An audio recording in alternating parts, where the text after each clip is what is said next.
நான் செத்து போயிட்டு சொல்லிட்டேன், செத்தாண்டி போயிட்டேன். எப்ப என் பேரண்ட்ஸ் என்ன விட்டு போயிட்டாலும் அப்ப இந்த அகசர செத்தாண்டி போயிட்டா. நடிக்கிறது நல்லா தெரியுது. நடிக்கிறேனா? நான் நடிக்கிறேனா? புருஷ முடாட்டி உறவுதான் ரொம்ப அற்புதமானது, அழகானதுன்னு சொல்லுவாங்க. ஆனா அதை தக்க வைக்கிறதுல படுற பாடு இருக்கு அம்மா. இப்பா உயிரே போயிடுது.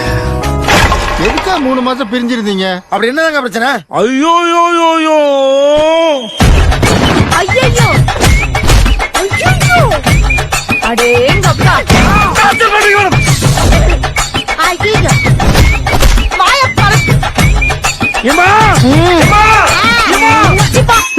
ஏன்டா கழுத கட்டி குடும்ப மாதிரி கால் கால் கத்துறீங்க?